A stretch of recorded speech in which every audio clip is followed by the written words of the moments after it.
ये तस्वीरें आप देख रहे हैं, ट्रेड डील के बाद उन्हें हार पहनाया गया, उनका स्वागत किया गया और प्रधानमंत्री नरेंद्र मोदी ने इस संसदीय दल की बैठक में क्या कहा इस ट्रेड डील को लेकर वो बताना जरूरी है।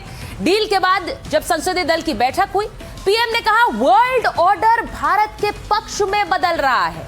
मैंने कहा था वर्ल्ड ऑर्डर बदलेगा, कोविड के बाद वो दिख रहा है। बैठक में पीएम मोदी के इस बयान के पीछे कई वजहें हैं। भारत आज वर्ल्ड ऑर्डर की ओर देखने वाला प्लेयर नहीं, बल्कि वर्ल्ड ऑर्डर तय करने वाला प्लेयर बन गया है। जब ट्रंप टैरिफ वॉर से दुनिया को धमका रहे थे, भारत चीन रूस के साथ खड़ा होकर एक मैसेजिंग कर रहा था। ग्लोबल साउथ का प्रमुख लीडर बनकर उभरा है भारत। रूस से तेल खरीदते हुए ही यूरोपियन यूनियन के साथ भी उसने डील की। 2 हफ्ते के अंदर ही ट्रंप ने समझौते वाला हाथ बढ़ा दिया। पिछले 6 महीने के अंदर ही भारत ने 5 बड़ी डील्स की हैं। America, European union, UAE, Oman के साथ डील करके भारत ने अपना दम दिखाया है और संदेश भी दिया है कि सिंगल पावर वर्ल्ड नहीं, ये मल्टीपोलर वर्ल्ड है। और इसीलिए आज आपको यह भी दिखाना चाहती हूं कि कैसे ये डील सील हुई है, इसकी इनसाइड स्टोरी क्या है, ये आपको आज बताना जरूरी है। क्योंकि इतने दिनों आपने टैरिफ की चर्चा सुनी और अचानक से ये डील की खबर आ गई। एक फोन ने कैसे डील सील कर दी। सबसे बड़ा सवाल, जो ट्रंप ट्रेड डील के रोज नई शर्तें रख रहे थे, अचानक तैयार कैसे हो गए? और अमेरिकी टैरिफ में इतनी बड़ी कटौती का राज क्या है? सबसे पहले आपको वही दिखाती हूं कि ट्रंप का अंदाज क्या था और क्या हो गया। ट्रंप रोज एग्जीक्यूटिव ऑर्डर से दुनिया के तमाम देशों पर टैरिफ लगा रहे थे। सबके नाम एक बोर्ड पर लिखकर पत्रकारों को दिखाते थे और भारत का नाम इस लिस्ट से अब बाहर हो चुका है। वो क्यों हो चुका है, ये कैसे हुआ, आपको इसकी इनसाइड स्टोरी बता रही हूं। इस ट्रेड डील की बड़ी वजह है प्रधानमंत्री नरेंद्र मोदी की साइलेंट डिप्लोमेसी, धीरज भरी डिप्लोमेसी। जिस दौरान अमेरिका से कारोबारी खींचतान चल रही थी, उस दौरान ट्रंप की तरफ से बार बार बयान आते रहे। उन्होंने भारत को टैरिफ किंग तक कहा, लेकिन प्रधानमंत्री मोदी ने ना तो कभी अमेरिका पर पलटवार किया, ना वो झुके, उन्होंने धीरज भी नहीं खोया, बस अपनी टीम को डील क्रैक करने में लगाए रखा। इसी बीच भारत और यूरोपियन यूनियन के बीच भी फ्री ट्रेड एग्रीमेंट हुआ। इससे अमेरिका पर प्रेशर बढ़ा। उसे लगा कि अगर भारत से डील नहीं हुई तो बात हाथ से कहीं निकल सकती है। भारत और चीन के बीच इससे पहले ही एंगेजमेंट्स बढ़ने लगी थी। अमेरिका इससे भी चौकन्ना हुआ। उसे लग रहा था कि एशिया में पावर बैलेंस बिगड़ सकता है। इसके अलावा भारत से ट्रेड डील अटकने से अमेरिका में भारतीय दवाएं, कपड़े, जूते, सी फूड के दाम काफी बढ़ गए थे। अब एप्पल जैसी कंपनियों को भी झटका लग रहा था, उनका मुनाफा घटने लगा था। वॉलमार्ट और अमेज़न जैसे रिटेलर्स महंगाई बढ़ने की चेतावनी दे रहे थे। अमेरिका का इसका भी प्रेशर था, लेकिन यह कहानी इस प्रेशर की नहीं, भारतीय कूटनीति की जीत है। क्योंकि प्रधानमंत्री मोदी ने एक बार फिर दिखा दिया कि जब सामने वाला आक्रामक हो तो उसे कैसे संभालना है। चाहे गलवान में चीन का हल्ला हो या वॉशिंगटन का जबरदस्त दबाव, मोदी डटे रहे और हल निकाल ही लिया। इसीलिए आज उन्होंने कहा कि वर्ल्ड ऑर्डर बदल गया है। लेकिन यह वही ट्रेड डील है जिसके लिए विपक्ष कहता आया कि आखिर भारत अमेरिका के साथ कोई डील कर क्यों नहीं पा रहा है। अब जब भारत ने अमेरिका के साथ ट्रेड डील कर ली है, तो आज संसद के बाहर देखिए किस तरह से प्रदर्शन हुआ। ट्रेड डील धोखा है, खेत खलियान बेचना बंद करो, इन नारों की गूंज संसद के बाहर सुनाई दे रही थी। जरा सुनिए इसे।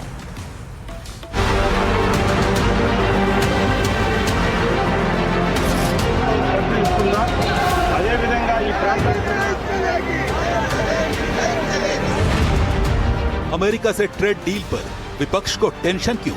जो ट्रेड डील 4 महीने से रुकी हुई थी, 4 महीने से कुछ बदला नहीं।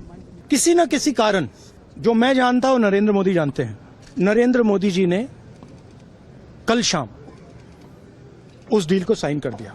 नरेंद्र मोदी जी पर प्रेशर है, भयंकर प्रेशर है। बड़ा दुर्भाग्य है कि राहुल गांधी जैसे नकारात्मक सोच रखने वाले नेता देश को आज गुमराह या भ्रमित करने की कोशिश कर रहे हैं। मैं घोर निंदा करता हूं राहुल गांधी जी की। उनको देश की तरक्की से कोई लेना देना नहीं। खलिहान बेचना बंद करो, बंद करो, बंद करो। डील में हिडन एजेंडा या सिर्फ विरोध का झंडा? कोई न कोई इसमें हिडन एजेंडा जरूर होगा। हो सकता है हथियार खरीदने का हो सकता है रूस से तेल न लेने का हो, लेकिन कोई न कोई हिडन एजेंडा है, वरना ऐसे नहीं होता। भारत अपनी नीतियों पे अडिग था। परिणाम है सत्यमेव जयते। यह हमेशा हुआ है, आगे भी होगा। विपक्ष को ट्रेड डील में घाटा क्यों दिखा? राष्ट्रहित का सौदा, किसानों के हितों का सौदा जिस तरह से मोदी सरकार ने अमेरिका के साथ किया है, ट्रंप के साथ किया है, और हम ये संसद से सड़क तक उसका विरोध करते रहे। कि मैं विपक्ष की हताशा, विपक्ष का फ्रस्ट्रेशन, ये स्पष्ट मुझे दिखता है, जिन्हें अच्छाई में भी बुराई दिखने का एक तरीका बन गया है। Symbolizing the great Indo-American friendship. और मैं सबसे पहले जरा बताऊं मेरे मेहमान कौन है, उससे पहले कुछ सवाल लेना चाह रही हूं, क्योंकि इस पूरे मामले में डील से बल्ले बल्ले, लेकिन विपक्ष क्यों हल्ला बोले? विपक्ष ने आज जिस तरह से हंगामा किया है, डेड इकोनॉमी वाले दाव की क्या हवा निकल गई है? जो लोग डेड इकोनॉमी कहते थे, उनके साथ ट्रंप क्यों डील कर रहे हैं? भारत ने शांत रहकर क्या सबको जवाब दे दिया? साइलेंट डिप्लोमेसी से ही कहते हैं क्या? डील से बाजार चढ़ा, विपक्ष का मूड क्यों गिरा? सवाल यह भी है। और इसी के साथ सवाल यह कि डील से अमेरिका को फायदा या भारत ने बाजी मारी है, क्योंकि इसे लेकर भी चर्चा हो रही है कि अमेरिका की बल्ले बल्ले है, भारत को क्या मिला है। और सवाल एक और महत्वपूर्ण है, अब क्या रूस से तेल नहीं खरीदेगा भारत, क्योंकि डोनाल्ड ट्रंप ये कह रहे हैं। मेरे साथ जो मेहमान है, परिचय आपसे करा देती हूँ। बीजेपी के राष्ट्रीय प्रवक्ता शहजाद पूनावाला जी हमारे साथ जुड़ गए हैं। हर्षवर्धन त्रिपाठी जी हमारे साथ जुड़े हैं, वरिष्ठ पत्रकार। दीपक बोरा जी, पूर्व राजनयिक, हमारे साथ हैं। हमारे साथ जुड़ रही है डॉक्टर पूजा त्रिपाठी, प्रवक्ता है कांग्रेस पार्टी की।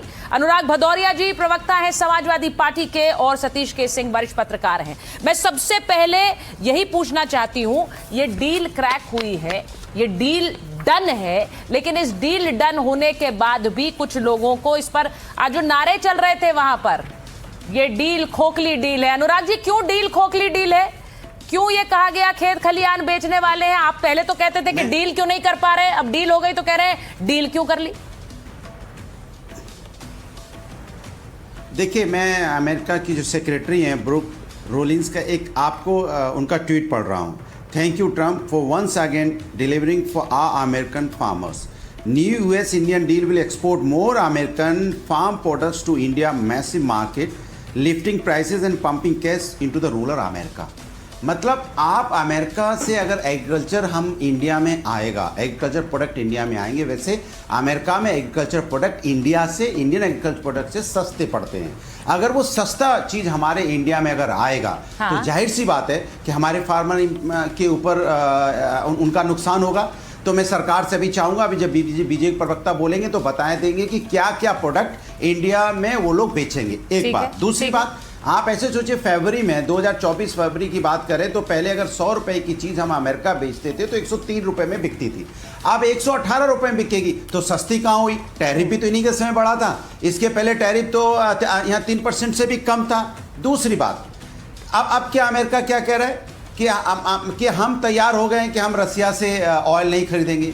हम ऑयल किससे खरीदेंगे? अमेरिका तय करेगा इस डील में, जैसा कि अमेरिका बता रहा है। तीसरी बात जो मैं आपसे बताना चाहता हूं कि अमेरिका का आप देखिए, अच्छा, साथ में ये भी कह रहे हैं कि वेनेजुएला से भी आप लेंगे कि वेनेजुएला का जो ऑयल है आप उसमें हार्ड ऑयल मिलता है, वो रिफाइनरी अगर उसको जब रिफाइन करेंगे यहाँ पे आके तो ज़्यादा एक्सपेंसिव होगा। मतलब रसिया का जो ऑयल होता था वो $60 बिलियन के हिसाब से, $60 बिलियन के बैरल के हिसाब से होता था, और इनका होगा $70 to $80 बिलियन के हिसाब से। अब मैं पूछना चाहता हूँ कि हमें तो ये बता दीजिए, हम तो चाहते हैं ना जहां से सस्ता हो इंडिया वहां से खरीदे। ठीक है। ऐसा ट्रेड डील में तो अगर, चूंकि सरकार को ही क्लियर करना है ना देश को कि जहां से सस्ता होगा वहां से इंडिया को खरीदना होगा। हम अमेरिका के कहने की बात नहीं मानेंगे, हम रसिया से भी खरीदेंगे, जहां से सस्ता मिलेगा वहां से हम ऑयल खरीदेंगे। एक दूसरी बात, ठीक है। अब आपकी जो बात है मैं शहजाद जी को डिबेट में ला रही हूँ, डिबेट में ला रही हूँ शहजाद जी को। नहीं अनुराग जी, मैं आपके सवालों के साथ शहजाद जी को डिबेट में ला रही हूँ। शहजाद जी, बहुत सारे ऐसे सवाल हैं जो विपक्ष पूछ रहा है। उनका कहना है कि भाई हमारे लिए क्या फायदा है, तो अमेरिका के लिए बम बम है, भारत के लिए क्या फायदा है। वो ये भी कह रहे हैं कि क्या हम तेल नहीं खरीदेंगे, ये तय करेंगे। देखिए ऐसा है, कांग्रेस और उसके जो साथी दल है, जब भी भारत जीतता है तब उनको दुख होता है। इंडिया ईयू का फ्री ट्रेड एग्रीमेंट पूरा साइन हो गया, उसमें तो स्पेसिफिकली लिखा है कि क्या बाहर रहेगा, कौन से सेंसिटिव सेक्टर को नहीं छुआ जाएगा और किस प्रकार से हमारे 99% गुड्स के लिए जो लेबर इंटेंसिव है उसके लिए यूरोपियन मार्केट खुलेगा। तब भी कांग्रेस ने क्या कहा, ये तो हाइप्ड अप डील है, इसको करने की आवश्यकता क्या थी, उसमें उन्होंने स्वीकारा। 8 FTA हुए कांग्रेस के जमाने में, तो वो चाइना के साथ FTA करना चाहते थे जो कि एक कॉम्पिटिटिव देश है, जिनके गुड्स आने से हमारे यहाँ पर सारी चीजें तबाह हो जाती, और वो RCEP में जाना चाहते थे, जिस RCEP को फिर मोदी जी ने रोका। तब अनुराग भदौरिया का एक भी स्टेटमेंट आया होगा कि भाई चाइना के साथ FTA क्यों कर रहे हैं, एक भी स्टेटमेंट नहीं आया। पर चलो उस पर नहीं आया तो मैं आपको दूसरी बात बताना चाहता हूँ, सरेंडर क्या होता है किसानों के लिए मैं बताता हूँ। अनुराग जी, मैंने आपके बीच में नहीं बोला, और कृपया करके अपनी अपनी बारी में। अनुराग जी जब कांग्रेस को सपोर्ट कर रहे थे यूपीए में, तब यूपीए ने GM क्रॉप मतलब जेनेटिकली मॉडिफाइड क्रॉप के लिए मैदान खोल दिया था, ब्रिंजल से लेकर कॉटन से लेकर चावल से लेकर गेहूं तक, और हमारे विरोध के बाद उसको रोकना पड़ा। अनुराग जी ने एक भी दिन विरोध नहीं किया। आज तो स्पेसिफिकली बोला गया है पीयूष गोयल जी के द्वारा कि जो भी डील साइन होगी फाइनल, वो तो अलग बात है, परंतु हमने क्लैरिफाई कर दिया कि एग्रीकल्चर और सेंसिटिव सेक्टर पोल्ट्री डेयरी को बाहर रखा जाएगा। उल्टा हमारी फिशरीज के लिए वहां पर मार्केट खुलने वाला है, तो क्या हमारे मछुआरों के खिलाफ है? दूसरी बात, अनुराग जी क्या बोलते हैं आप, 103 का पहले बिकेगा 100 रुपए का सामान, आज 118 में बिकेगा, तो कहां सस्ती हुई? भाई हमको थोड़ी भरना है, वो टैरिफ उनको भरना है। और आज जब हमारे ऊपर 18% टैरिफ लगा है तो चाइना पर 34% लगा है, वियतनाम पर 18 से 20% लगा है, आपके फेवरेट देश पाकिस्तान पर 19% लगा है, थाईलैंड पर 19-20% लगा है, बांग्लादेश पर 20%। मतलब उनकी तुलना में हम कंपेटिटिव नहीं, पूरी बात हो जाने दीजिए। और सुचरिता जी, रशियन ऑयल, अब यहाँ पर बैठे हैं हर्षवर्धन त्रिपाठी, जरा दिखाइएगा, और दीपक वोरा, दोनों जानकार हैं। हम क्या रशिया के ऑयल 2014 से पहले खरीदते थे? तो रशिया में तेल तब भी था ना, 1% भी नहीं। दूसरी बात, पहली बार खरीदने का काम मोदी ने किया, वो सस्ता हुआ तो खरीदा, और पता है इसका विरोध किसने किया? मनीष तिवारी और कांग्रेस ने बोला how are you buying this, ये इतना इनह्यूमन है कि यूक्रेन पर युद्ध कर रहा है रशिया, और आप उनके समर्थन में जाकर तेल खरीद रहे। और आज हमको सुना रहे कि रशिया से तेल खरीदो, अरे जहां सस्ता होगा वहां पे हम खरीदेंगे। ये हमारी पॉलिसी, 26 लाख करोड़ बचा हमने देश के। और वो सामाजिक नहीं खरीदेंगे, सवाल ये अब खरीदेंगे। मेरे बयान को छोड़ दीजिए, मॉस्को का आज बयान आया। मॉस्को से बयान आया है कि there is no change in the arrangement. सवाल तो यही पूछेंगे ना कि मॉस्को का सुन ले, अमेरिका का सुन ले, भारत क्या कह रहा है? हम रूस से तेल खरीद रहे हैं। अरे सुनिए, मैं जब भी कोई जाकर कोई वस्तु खरीदना चाहता, सुनिए, अब अमेरिका की बात करें ना, टैरिफ लगाया था किसने? अमेरिका ने। अनाउंस कौन करेगा कि टैरिफ हटा है? अमेरिका करेगा। नहीं, तो मैंने वो सवाल ही नहीं पूछा। लीजिए, वो क्योंकि उनका सवाल यही है कि डोनाल्ड ने क्यों बोल दिया, डोनाल्ड ने क्यों बोल दिया, सुबह से वही लगा, डोनाल्ड ने क्यों बोला। अरे डोनाल्ड साहब ने टैरिफ लगाया तो डोनाल्ड साहब ने टैरिफ हटाने का अनाउंस किया। दूसरी बात रशिया के बारे में, रशिया की बात, हमारी तो पॉलिसी पूरी दुनिया में ऐलान करके हमने बताई कि जहां मेरे देश का हित होगा, अर्थात मुझे स्टेबल सप्लाई मिलेगा और प्राइस के हिसाब से मेरे सप्लाई मिलेगा, मैं वहां से खरीदूंगा। अगर कोई मुझे वेनेजुएला से बेचना चाहता है, स्वागत है। कोई मॉस्को से बेचना चाहता है, स्वागत है। कोई ईरान से बेचना चाहता है। ये तो स्थिति भारत की कभी नहीं रही है कि तीनों मिलकर बोले हमारा खरीदो। पूजा जी, आपको तो सलाम करना चाहिए कि मोदी जी ऐसा व्यक्ति है कि सब खरीदो हमसे। पूजा जी सलाम कर रही है कि नहीं कर रही है, तो उन्हीं से पूछ लेते हैं। पूजा जी, अब आज पीयूष गोयल जी ने क्या कहा है? वो कह रहे हैं राहुल गांधी के दोहरे मापदंडों से हैरान हूं। जब फ्रेजाइल इकोनॉमीज की लिस्ट में भारत था, तब उनकी सरकार थी, तब वो कुछ नहीं बोलते थे। आज चौथी अर्थव्यवस्था है, तीसरे बनने के कगार पर है, डील हमने क्रैक कर ली है, लेकिन तब भी सवाल उठा रहे हैं। बहुत दुर्भाग्यपूर्ण। सुचारिता जी, पीयूष गोयल जी का जब प्रेस कॉन्फ्रेंस हुआ 5:30 बजे, मैंने भी टीवी खोलकर देखा। मैंने सोचा हमारे इतने कंसर्न्स हैं देश के लिए, देश के किसानों के इतने कंसर्न्स हैं। ट्रंप ने तो खुला कह दिया कि हम रशिया से तेल नहीं खरीदेंगे। ट्रंप ने कह दिया कि जीरो इन कैपिटल लेटर्स उसके ट्वीट में था, जो कि भारत के किसी भी स्टेटमेंट में नहीं था। कि ट्रम्प की आदत और फितरत पे मैं बात नहीं करूंगी, पर मैंने भी पीयूष गोयल जी का प्रेस कॉन्फ्रेंस पूरा टीवी खोल कर देखा। पीयूष गोयल जी तकरीबन 23 मिनट का प्रेस कॉन्फ्रेंस में उन्होंने 17 बार राहुल गांधी का नाम लिया। मैं राहुल गांधी की निंदा करता हूँ, मैं राहुल गांधी ये, मैं राहुल गांधी वो, और उन्होंने कम से कम 10 बार कहा प्रधानमंत्री मोदी के नेतृत्व में जनहित। उन्होंने ये हमें बताया ही नहीं, ये जो पूरे देश की कल रात से जब से ट्रम्प के आने की चिंता है, ये जो टैरिफ उत्सव भी हो गया, पीएम मोदी का स्वागत भी हो गया, ये उन्होंने ये नहीं बताया कि ट्रेड डील की फाइनल डिटेल्स क्या। वो एग्रीकल्चर मिनिस्टर है, हमारे कृषि मंत्री ने ये नहीं बताया कि जीरो टैरिफ की जब ट्रम्प क्लेम करते हैं और सरकार की तरफ से ये स्टेटमेंट नहीं आया। सुचारिता जी, आप उनकी लैंग्वेज और उनकी लैंग्वेज को देखिए। वही यूएस सेक्रेटरी स्टेट एग्रीकल्चर आके बोलती है कि हम ट्रेड डेफिसिट को घाटा करेंगे। आपको ये समझना होगा कि अमेरिका में एक्सेस की एग्रीकल्चर होती है, वहाँ सरकारी अनुदान है, वहाँ कर्ज है, वहाँ बीमा है, वहाँ सब कुछ है। पर आज जब हमारा भारतीय कृषि कम लागत से, कम आमदनी से, सीजनल वेरिएशन से और एमएसपी न मिलने से लड़ रहा है, उस पे अमेरिका की ये जीरो टैरिफ जैसा कि ट्रम्प क्लेम कर रहे हैं और पीयूष गोयल ने इसका कुछ फैक्ट नहीं। चेक करने दीजिए। अच्छा देखिए, अब पूजा जी देखिए, सतीश जी भी आप मुझे मैं फैक्ट चेक करना चाहता हूँ क्योंकि इतना झूठ। देखिए राहुल गांधी, आपके पास आ रही है पूजा जी 1-on-1 करके करना पड़ेगा। देखिए राहुल गांधी जी का नाम लेने में अगर इतनी शर्मिंदगी महसूस होती है तो उनको एलओपी के पद से हटा दो। वो एलओपी है तो नाम ना ले हम एलओपी का। एलओपी जो है स्पीकर को यार बोले, वो जाकर वहां पर ताता थैया बेंच पे करे, कागज फेंके और एलओपी संसद की बात ना माने। संसद में ये बयान होता था आज, पर करना पड़ा प्रेस के सामने। क्यों? क्योंकि एलओपी राहुल मानने को तैयार नहीं। अच्छा दूसरी बात मैं पूछना चाहता हूं, अभी उन्होंने जीरो टैरिफ की बात की। देखिए थोड़ी बुद्धिमत्ता से बात करनी चाहिए। पीक टैरिफ 18% होगा, जो 40% तक भी गया था यूपीए के जमाने में। आज कोई भी वस्तु का टैरिफ 18 से ज्यादा नहीं होगा। कुछ आइटम ऐसे भी होंगे जो जीरो पे ही होंगे, हमारे लिए भी। तो 2-0 है, 18 to 0 होगा, तो उसमें कौन सी समस्या है भाई? और तीसरी बात मैं पूछा था, अभी उन्होंने बोला फाइनल डिटेल्स नहीं दिया। अरे भाई पूजा जी, फाइनल डिटेल तो तब देंगे जब दोनों देश साझा रूप से उसको जारी करेंगे। आज तो एक प्रिलिमिनरी, एक इंटेंट जो है वो डिक्लेयर हो चुका है। जब फाइनल होगा, जैसे इंडिया यू का हुआ वैसे होगा। अच्छा देखिए, एक चीज है सतीश जी, आप किस बात से परेशान हो रहे हैं? बार बार इंटरजेक्ट करना चाह रहे हैं। कांग्रेस से वो परेशान, वो भी कांग्रेस से, हर्षवर्धन जी वो जब से गोटिया सेकने लगे हैं तब से परेशान है। सतीश जी और हर्षवर्धन जी ऑन स्क्रीन प्लीज। मैं एक बार जरा बोलना चाह रही हूँ, ट्रेड डील अगर हो गई है तो खरीदार बढ़ेंगे, डिमांड में सुधार होगा, ये सब निर्यात बढ़ने से ट्रेड डेफिसिट भी कम होता है। अब मुझे हर्षवर्धन जी जरा बताइए, सतीश जी पहले पूछ लेती हूँ। सतीश जी जरा बताइए क्या दिक्कत है? अगर ट्रेड डील हुई है, आप खुश हैं कि ना खुश हैं? वहाँ बाजार चढ़ रहा है, यहाँ पर मूड गिर रहा है। आप बोलने दीजिए मुझे। अरे तो बोलने के लिए तो बोलिए। सुनिए ना, हाँ सुनिएगा भी। मैं ये कह रहा हूँ, ये रुका हुआ डील क्यों था, ये मैं जानना चाहता हूँ। हाँ। तेल की वजह से, एग्रीकल्चर की वजह से, ठीक है, ये दोनों तो क्लियर हो गया कि ये दोनों में हमको रियायत देनी पड़ी है, खोल देना पड़ा है। तो वो जो कहें शहजाद जी, लेकिन है तो 18.00 ही। हम देखिए, एक सवाल का जवाब उन्होंने दिया कि भाई उन्होंने टैरिफ लगाया था, उन्होंने अनाउंस किया है, तो हम भी तो 70-80% तक टैरिफ लगाते थे, हमने भी तो जीरो किया। तो हमको ट्रम्प की धज्जियां भी उड़ानी चाहिए कि जब पूरी बात हुई नहीं, डील हुई नहीं, तो एक तरफा अनाउंस कैसे कर दिया? एक बात और पीयूष गोयल के प्रेस कॉन्फ्रेंस से ये बात आई है कि पूरा जो है जब ज्वाइंट स्टेटमेंट आएगा तो वो डिटेल हम उसका इंतजार करेंगे। फिर भी मैं कहता हूं कि भारत के पास कोई और चारा नहीं था। नहीं तो अमेरिका से डील अभी आप खुद ही कह रहे हैं कि सामने नहीं आई है, हम उसका इंतजार कर रहे हैं। कहो ना कि नहीं हुआ है। अरे तो ये थोड़े कह रहे हैं कि ट्रम्प डील नहीं हुई है, पर डील की डिटेल्स आना अगर बाकी आप खुद कह रहे हैं तो उस पर इतना आक्रमण पहले से क्यों करना है? थोड़ा इंतजार कर लीजिए, ट्रेड डील की डिटेल सामने आ जाए। फाइनल डिटेल्स इंपॉर्टेंट है। नहीं ना, गलत बोल रही है। नहीं, क्यों गलत है? सुन लीजिए, फाइनल डिटेल्स इंपॉर्टेंट नहीं, आप सुन लीजिए। ट्रम्प ने तो फाइनल क्या, फाइनल टू फाइनल डिटेल दे दिया। क्या बता दिया? क्या बताया? जो आप बताया, आपको सुना दीजिए उन्होंने क्या बोला। उन्होंने क्या? नहीं, तो उन्होंने, आपको लगता है वो फाइनल डील है। अब हर्षवर्धन जी के अलावा कौन फाइनल हो सकता है?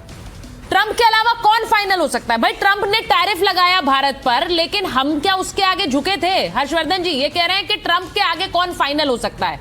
हम चाहते तो हम भी बकल डाउन कर सकते थे। बहुत सी और बड़े देशों ने, अर्थव्यवस्थाओं ने बकल डाउन किया, जापान ने किया, साउथ कोरिया ने किया, हमने नहीं किया है।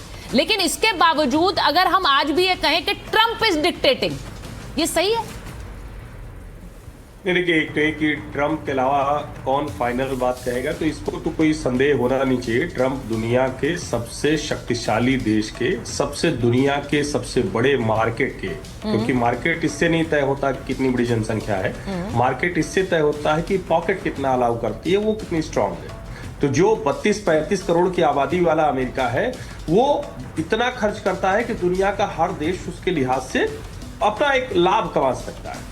अब मुझे बड़ा आश्चर्य हो रहा है, और कई बार लोग कहते हैं कि हम चाइना से क्यों नहीं लड़ सकते हैं, तो उसका एक उदाहरण समझिए। हम अमेरिका के साथ ट्रेड सरप्लस में हैं। चीन की पूरी ताकत 80 के दशक के बाद 89 में वहां तियानमेन चौक पर नरसंहार होता है, और अमेरिका और चीन एक डील करते हैं कि ठीक है, हम तुम्हारी ये बात नहीं कहेंगे, लेकिन हमारी कंपनियों के यहाँ सस्ते में लेबर और सस्ते में बनेगा। चाइना कहता है ठीक है, हम इससे अपनी ताकत बढ़ा लेंगे। मैं थोड़ा रेफरेंस के लिए समझा रहा हूं, बाकी तो अभी तू मैं वाली डिबेट हो ही रही है।